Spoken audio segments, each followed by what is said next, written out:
Hello my dear student, welcome to success sign. तो आज हम लोग प्राथमिक उपचार के बारे में पढ़ेंगे, जो क्लास 7th की ये छठा चैप्टर है। तो इसमें क्या है कि मतलब पैर में मोच आ जाती है और भी प्राथमिक उपचार क्या होते हैं इसके बारे में हम लोग पढ़ेंगे। तो आगे देखते हैं कि आपके सामने अचानक अगर किसी व्यक्ति पशु पक्षी को चोट लग जाए, जैसे कि प्राथमिक उपचार क्या होता है कि जैसे अगर किसी व्यक्ति का आपके सामने कोई व्यक्ति है, उसको चोट लग गई है या तो कोई व्यक्ति एकाएक मतलब जल गया है, तो क्या उसको तुरंत डॉक्टर के पास तुरंत लेके जाएंगे? मतलब उस कंडीशन पे ना ले जाके, या तो किसी को बहुत ज़्यादा किसी का हाथ कट गया, ब्लड बह रहा है, वो रुक नहीं रहा है, तो क्या उसी बहते हुए कंडीशन में लेके जाएंगे? उस समय जो तुरंत आप ट्रीटमेंट देंगे, जो तुरंत आप उपचार करेंगे, उसी को क्या बोला जाता है? प्राथमिक उपचार बोला जाता है। तो क्या चोट लग जाए तो आप क्या करेंगे? आप तत्काल क्या करेंगे? यही क्या कहलाता है? प्राथमिक उपचार कहता है। इस प्रकार हमने जाना कि किसी भी घायल या बीमार व्यक्ति को अस्पताल पहुंचाने से पहले उसकी जान बचाने के लिए हम जो कुछ भी सहायता करते हैं, उसकी जो भी कुछ उसकी सहायता करेंगे, वही क्या कहलाएगा? प्राथमिक उपचार कहलाएगा। प्राथमिक चिकित्सा किसे कहते हैं? प्राथमिक चिकित्सा के लिए प्राथमिक उपचार पेटिका का होना अति आवश्यक है। अब ये प्राथमिक उपचार पेटिका क्या होती है? हर घर और ऑफिस और विद्यालय में उपचार पेटिका होनी चाहिए, जिसमें प्राथमिक चिकित्सा से संबंधित सामग्रियाँ अब उसमें उस पेटी में क्या क्या होता है? पट्टियाँ होंगी, बैंडेड होंगे, कैंची होगी, एंटीसेप्टिक लोशन होगा, कोई क्रीम होगा या लोशन मतलब क्रीम, और थर्मामीटर, बाम, इलेक्ट्रॉल और क्या आदि, ये सब चीज़ें उसमें होनी चाहिए। अब देखते हैं कि ये प्राथमिक उपचार इसको कैसे, पेटिका को कैसे बनाते हैं। जो खाली पड़ा दफ्ती या प्लास्टिक का डिब्बा लें, उसके बाद क्या करना चाहिए कि सफ़ेद कागज़ को डिब्बों के चारों तरफ से चिपका दें। मतलब कोई खाली डिब्बा लें, फिर उसके चारों तरफ से उसको सफ़ेद कागज़ को चिपका दें डिब्बे के ऊपर। उसके बाद लाल रंग से चिन्ह लगा देना चाहिए। कैसा चिन्ह लगता है? इसमें प्लस का चिन्ह लगता है। जैसे प्लस का चिन्ह होता है उसी प्रकार से लगता है। ये देखिए यहाँ पर बना हुआ है ना, कैसा चिन्ह लगता है? ये जो प्लस का चिन्ह होता है। और ये किस रंग से लगेगा? लाल रंग से बनाया जाएगा ना। तो ये क्या होता है? उस पर बना दिया जाता है। फिर डिब्बे के ऊपर अंदर जो भी बताई चीज़ें हैं, क्या है कि एंटीसेप्टिक क्रीम होनी चाहिए, कैंची होनी चाहिए, पट्टी होनी चाहिए, ये सब चीज़ें उसमें रख देनी चाहिए। और भी इसके बारे में देखते हैं कि जो लाल रंग का चिन्ह होता है, इसका प्रयोग किसके क्षेत्र में किया जाता है? चिकित्सा के क्षेत्र में किया जाता है। तो लाल रंग का जो चिन्ह बना है, कौन सा चिन्ह? जो प्लस का चिन्ह बनाया गया है ना, देखिए ये बना हुआ है कि ये किस क्षेत्र में किया जाता है? चिकित्सा के क्षेत्र में किया जाता है। जैसे आप देखेंगे हॉस्पिटल में, एम्बुलेंस पे देखेंगे, एम्बुलेंस में बनी रहती है, दवाओं की दुकानों आदि में इस चिन्ह को आप देखते हैं। प्राथमिक उपचार पेटिका की ज़रूरत क्या होती है कि इसकी ज़रूरत कहीं भी किसी भी समय पड़ सकती है, इसलिए केवल विद्यालय में ही नहीं बल्कि इसे घर में भी बनाकर रखना चाहिए। कोई ज़रूरी थोड़ी ना है कि जो आकस्मिक दुर्घटनाएं हो रही हैं, जो भी आकस्मिक कोई किसी को चोट लग गई, मोच आ गई, या किसी का हाथ जल गया, या किसी का अभी बच्चे खेल रहे हैं स्कूल में, बच्चे तो देखिए चोट लग जाती है ना, बच्चे खेल रहे हैं आपस में, तो वो लोग गिर गए, चोट लग गई, अब खून बहने लगा, तो क्या है कि इसकी जो ये हर जगह होना चाहिए। घर में है, घर में बच्चे खेल रहे हैं, या तो बच्चों को छोड़िए बड़ों को भी मतलब चोट लगने पर या कोई भी ऐसी दिक्कत हो गई, किसी का हाथ जल गया, या गर्म पानी, अगर आप खाना बना रहे हैं गर्म पानी गिर गया, मतलब कुछ भी हो सकता है, तो क्या है कि इसकी आवश्यकता आपको पड़ेगी। तो ये हर जगह ये होना चाहिए। प्राथमिक उपचार की जो पेटी होती है, ये हर जगह होनी चाहिए। अब प्राथमिक उपचार में देखते हैं बेहोशी, मूर्छा। मतलब ये क्या होता है कि बेहोशी क्या होती है कि रोगी के मस्तिष्क में किसी दुर्घटना के आघात से व्यक्ति की स्नायु संस्थान प्रभावित होता है। और क्या होता है कि मतलब मस्तिष्क किसी कारण से जो उसका रक्त का प्रवाह होता है वो कम हो जाता है, जिसकी वजह से क्या होता है? व्यक्ति को मूर्छा आने लगती है, कि उसका जो मतलब स्नायु संस्थान से प्रभावित होता है ये, और मस्तिष्क में किसी कारणवश या किसी कारणवश से उसका रक्त का प्रवाह क्या होगा? कम हो जाएगा, जिसकी वजह से क्या होगा? व्यक्ति को मूर्छा आने लगती है, और मनुष्य की सोचने समझने की शक्ति जो होती है वह नष्ट हो जाती है, या वह क्षीण हो जाती है।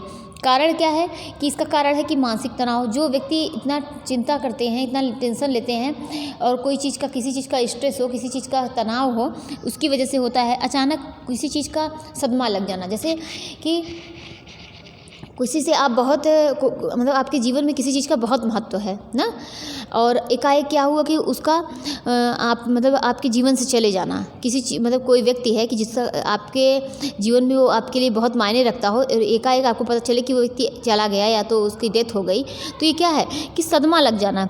और क्या है कि या किसी वजह से डर जाना, ये भी कहलाता है निर्जलीकरण। मतलब जैसे कि हम लोगों ने देखा है ना कि दस्त में कि बहुत ज़्यादा, या तो और भी कई दिक्कतें हैं, किसी व्यक्ति को बहुत ज़्यादा उल्टी हो रही है, वोमिट हो रहा है, या बहुत ज़्यादा दस्त की दिक्कत है, डायरिया वगैरह अतिसार में भी देखिए, तो ये सब क्या है, इन सब में पेचिस में, इन सब में क्या होता है, ये निर्जलीकरण की दिक्कत आती है। सिर पर गहरी अगर चोट लग गई है तो भी ये दिक्कत आएगी। तो और क्या, खाली पेट रहना, अगर व्यक्ति बहुत देर तक खाली पेट है तो भी ये परेशानी आएगी। धूप में देर तक खड़े हो जाने से भी क्या हो जाती है कि मूर्छा या बेहोशी की दिक्कत देखने को मिलती है।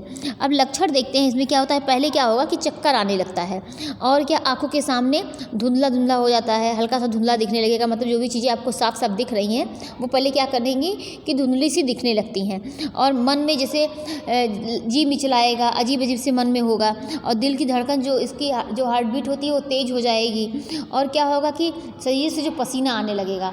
तो ये सब चीज़ें दिक्कतें आएंगी। अब आगे देखते हैं उपचार में क्या होता है कि मूर्छित व्यक्ति को क्या करना चाहिए कि ज़मीन पर या चारपाई पर इस प्रकार लेटा देना चाहिए कि उसके पैर जो है वो ऊपर की ओर हों और सिर जो है वो नीचे की ओर रहे, जिससे क्या होगा कि रक्त संचार जो है वह सिर की तरफ बहुत तेज़ी से होगा।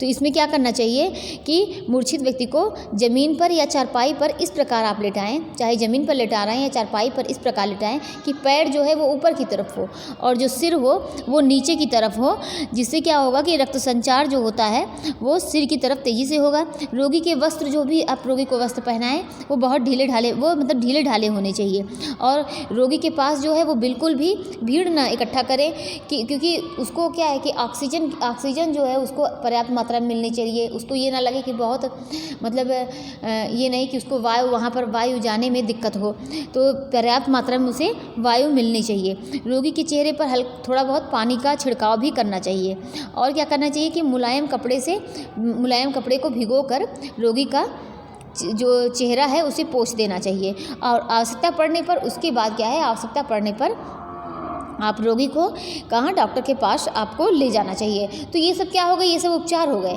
उपचार में क्या करना चाहिए कि पहले मतलब रोगी को या आप चारपाई पर लेटाएं या आप ज़मीन पर अगर फर्श पर लेटा रहे हैं तो पैर ऊपर की तरफ हो, सिर जो है वो नीचे की तरफ होना चाहिए। इससे क्या हो, रक्त संचार बहुत सही तरीके से हो। और क्या करना चाहिए, रोगी को ढीले ढाले कपड़े पहनाने चाहिए। और क्या करना चाहिए, उसके पास बिल्कुल भी भीड़ इकट्ठा ना हो कि सब लोग इकट्ठा हो गए हैं और भीड़ बहुत ज़्यादा हो गया है, मतलब रोगी जो है उसको और भी दिक्कत हो, तो ऐसा नहीं होना चाहिए। उसके पास बिल्कुल पर्याप्त वायु होनी चाहिए, बहुत भीड़ ना हो।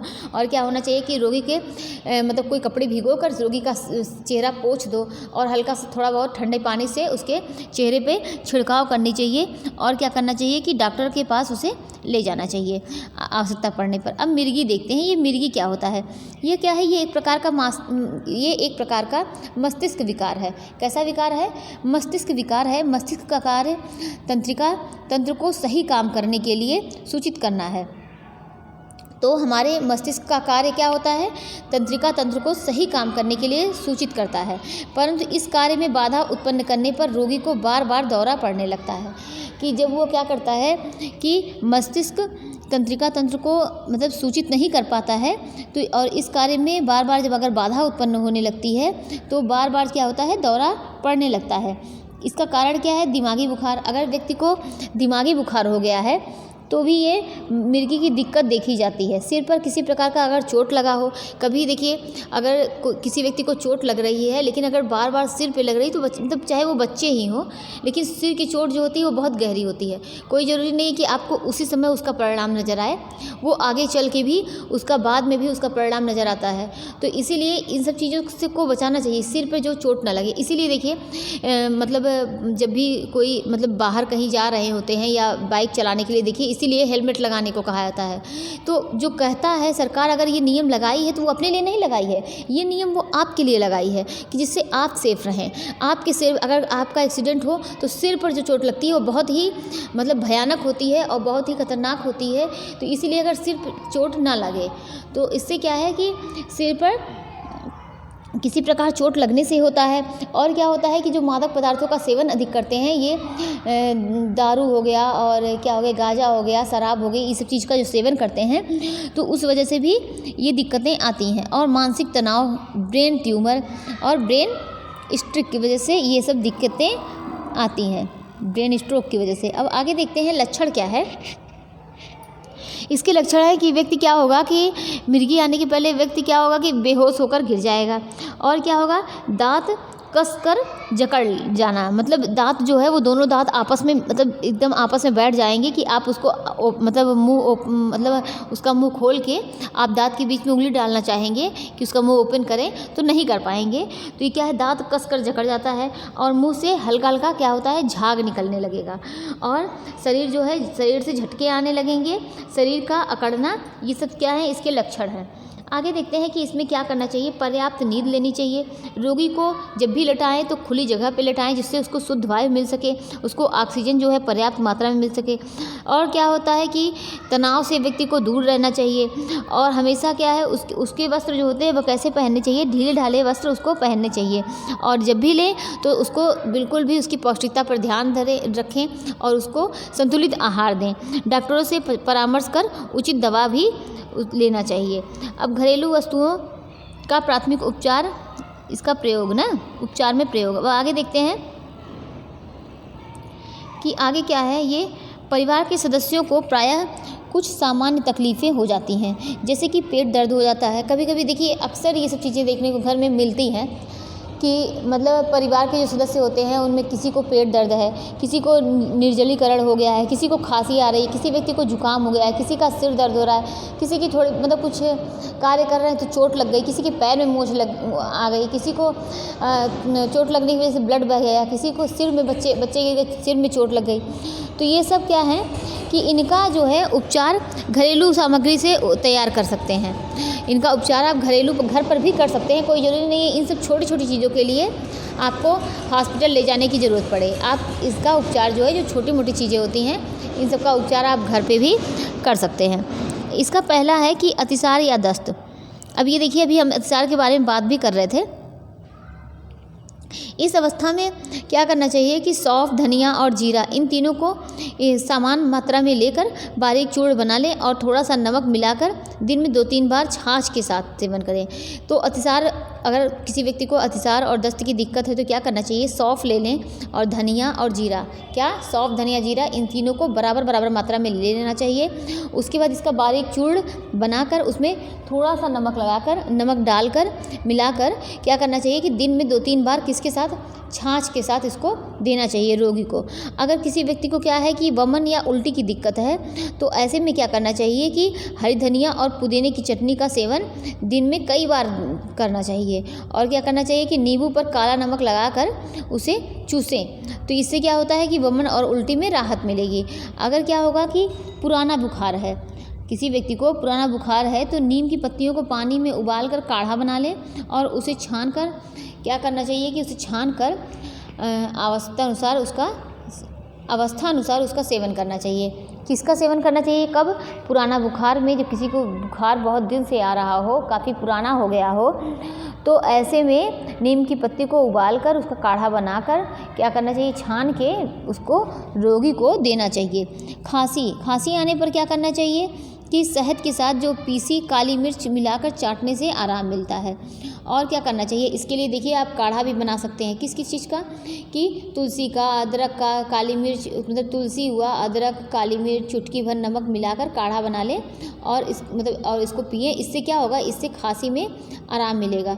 और अगर बहुत खांसी आ रही है तो आपको क्या करना चाहिए कि अदरक को भून कर उसमें थोड़ा सा नमक डालें, मतलब अदरक को थोड़ा सा काट कर छोटा टुकड़ा ले लें, उसको काट लें और उसमें थोड़ा सा भून लें और उसमें नमक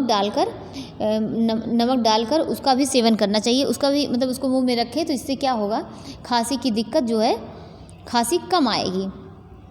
अगर जुकाम है तो क्या करना चाहिए कि दूध में हल्दी डालकर खूब उबाल लें, फिर गरम गरम उसको पीने से क्या होगा, जुकाम में राहत मिलेगी। चोट लगने पर, अगर व्यक्ति को चोट लग गई है तो क्या करना चाहिए कि चोट लगने पर क्या करना चाहिए, दूध में हल्दी मिलाकर पीने से क्या होगा कि इसको ये मिलाकर पीने से आराम मिलेगा। और इसका लेप जो है वो बाहरी चोट पर भी किया जाता है। किसका, दूध में हल्दी मिलाकर पीने से आराम मिलता है। इसका लेप बाहरी चोट पर भी किया जाता है। सरसों का तेल गरम करके उसमें चुटकी भर हल्दी डालकर चोट पर लगाना भी लाभकारी होता है। क्या करना चाहिए कि देखिए किसी व्यक्ति को चोट लगा है तो उसे क्या दें, एक गिलास दूध ले लें और उसमें हल्दी डालकर उसको खूब उबाल लें ना, फिर उसको उबाल लें, उसके उसमें दूध में हल्दी डालकर उसको देने से मिलाकर पीने के लिए दे दें, जिससे क्या होगा, जिसको चोट लगी है उसमें दर्द में क्या होगा कि राहत मिलेगी, क्योंकि जो हल्दी है वो दर्द को खींचती है, तो इससे क्या होगा कि दर्द में राहत मिलेगी। और क्या करना चाहिए कि सरसों का तेल गरम कर लें और उसमें चुटकी भर हल्दी डालकर उसको मिला लें और उसके बाद उसको जहाँ चोट लगी है वहाँ पर लगा दें। तो इससे क्या होगा कि इससे भी दर्द में राहत मिलेगी। और क्या होगा, दांत दर्द, अगर व्यक्ति का दांत दर्द हो तो क्या करना चाहिए कि दांत में, जहाँ दांत दर्द हो रहा है, जिस जगह पे दर्द हो रहा है दांत में, वहाँ लौंग का तेल लगाएं और दर्द के स्थान पर क्या करना चाहिए, लौंग रखने से भी वहाँ पर आराम मिलता है। मतलब जो लौंग होती है उसको दांत के नीचे वहाँ पर दबा लें जहाँ दर्द हो रहा है, या तो लौंग का तेल वहाँ लगा लें, तो इससे क्या होगा, दांत दर्द में आराम मिलेगा। अगर पेट दर्द हो रहा है तो इसमें जो होता है, पेट दर्द में देखिए सबसे ज़्यादा क्या लाभकारी होता है, हींग क्या है, सबसे ज़्यादा लाभकारी होता है। सौंफ का पानी उबाल कर पीने से भी इसमें लाभ मिलता है। पेचिश में क्या होता है कि सौंफ का चूर्ण मिश्री के साथ दिन में 3-4 बार लेने से इसमें पेट दर्द में राहत मिलती है। और क्या करें कि 1 चम्मच अजवाइन व काला नमक गुनगुने पानी के साथ लेना चाहिए। 1 चम्मच अजवाइन लें और काला नमक उसमें मिला लें। ये क्या करना चाहिए, गुनगुने पानी से लेना चाहिए। अब आगे देखते हैं कि अगर लू लग गई है तो लू लगने पर क्या करना चाहिए, कच्चे आम व पुदीने का पन्ना पीने से आराम मिलता है। अब देखिए इस टाइम फरवरी चल रहा है ना, और अभी आप देखेंगे कि जून जुलाई मई जून में ये सब क्या है कि बहुत लू चलेगी, और आप देखेंगे कि हर जगह आपको मार्केट में देखने को मिलेगा पना मिलता है। तो ये क्या है, मतलब प्रकृति ने भी ऐसी चीज़ बनाई है कि उस टाइम वो चीज़ें बहुत फ़ायदा करती हैं हमारे शरीर के लिए। तो आप देखिए उस टाइम आम भी बहुत, मतलब हर जगह आपको आम देखने को मिलेगा, तो आम का पना जो है वह लू लगने के लिए बहुत फ़ायदेमंद होता है। और उस टाइम देखिए आपको पुदीना भी मिलेगा, तो कच्चे आम और पुदीने का पना पीने से भी आराम मिलता है। कच्चे आम को या तो भून लीजिए या तो उसको बॉयल कर लीजिए, और उसके बाद उसका गूदा निकाल कर उसको मैश करके ठंडे पानी में मिला लीजिए और उसमें पुदीना पीस कर मिला लीजिए, हल्का सा काला नमक हो गया, भुना जीरा हो गया, सब मिला के उसके बाद उसको पीना चाहिए, जिससे क्या होगा कि इससे लू लगने में आराम मिलेगा। और क्या हो कि अगर कब्ज की शिकायत हो तो रात में सोने से पहले क्या लेना चाहिए, त्रिफला चूर्ण लेना चाहिए। इससे क्या होता है कि कब्ज में राहत मिलती है। तो ये देखिए ये सब क्या हो गया कि बहुविकल्पी प्रश्न। अब इसके बाद है, इसमें क्या दिया हुआ है, प्राथमिक उपचार पेटियां में कौन कौन सी वस्तुएं रखनी चाहिए। देखिए प्राथमिक उपचार पेटी में रुई भी रखना चाहिए, और क्या रखना चाहिए कि पट्टी भी हो, कैंची भी हो। मतलब यहाँ पर कौन सा ऑप्शन सही होगा, सभी। प्राथमिक उपचार क्या है कि जो किसी घटना, मतलब कोई भी जो घटना लगने पर और कोई भी दुर्घटनाएँ हो गई और आप अस्पताल ले जाने के पहले जो ट्रीटमेंट करते हैं वही क्या कहलाता है, प्राथमिक उपचार। मतलब चोट लगने पर या कोई भी दुर्घटना होने पर तुरंत किया गया ट्रीटमेंट अस्पताल ले जाने के पहले वो क्या कहलाता है, प्राथमिक उपचार कहलाता है। और थर्मामीटर का प्रयोग किया जाता है दस्त, उल्टी, लू लगने पर तापक्रम नापने के लिए। तो किसके लिए थर्मामीटर का प्रयोग करते हैं, थर्मामीटर का प्रयोग करते हैं कब कि तापक्रम नापने के लिए। ये चौथा ऑप्शन यहाँ सही हो जाता है। और पहले में कौन सा सही होता है कि पहले में यहाँ पर भी चौथा ऑप्शन सही हो जाता है। अब आगे देखते हैं, ये अति लघु उत्तरी प्रश्न है कि विश्व मिर्गी दिवस कब मनाया जाता है। अतिसार रोग के उपचार के लिए होने वाली औषधि का नाम लिखिए। तो यहाँ पर देखिए अतिसार रोग है, इसके जो घरेलू औषधियाँ हैं उसके बारे में लिखना है। और क्या है कि लघु उत्तरी प्रश्न में कि खांसी आने पर आप क्या घरेलू उपचार करेंगे, खांसी आने पर आप क्या घरेलू उपचार करेंगे, इसके बारे में लिखना है। और बेहोशी आने की 4 कारण लिखिए।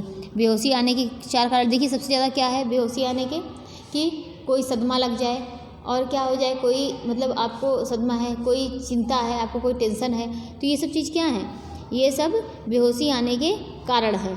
देखिए कभी कभी बेहोशी जो है वो शारीरिक कमजोरी की वजह से भी आती है, मतलब इसके एक नहीं कई रीज़न हो सकते हैं बेहोशी आने के। तो आगे देखते हैं। हाँ तो देखते हैं कि ये छूट गया एक क्वेश्चन, क्या था कि विश्व मृगी दिवस कब मनाया जाता है, ये पूछा गया है ना।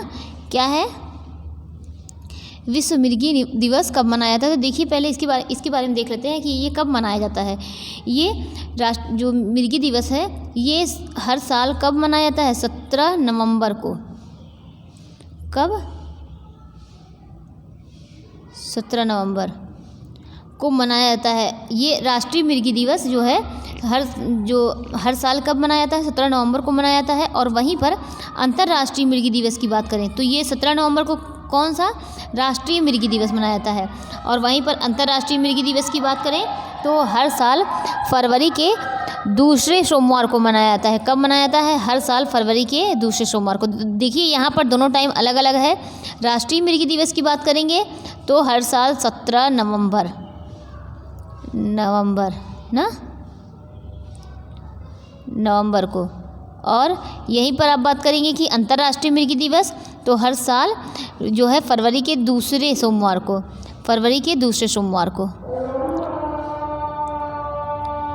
को मनाया जाता है। और क्या है कि इसमें देखिए मृगी के बारे में जैसा कि हम लोग जानते हैं कि इसमें क्या होता है कि हर दिन राष्ट्रीय मृगी दिवस में उस दिन क्या किया जाता है कि मृगी के बारे में लोगों को जागरूकता दी जाती है, जागरूक किया जाता है। और जो उससे मतलब यह दिन जो होते हैं मृगी से जो पीड़ित लोग होते हैं वह एक साथ एकजुट होने का दिन भी होता है। जिसको मृगी की दिक्कत होती है वह एकजुट होते हैं।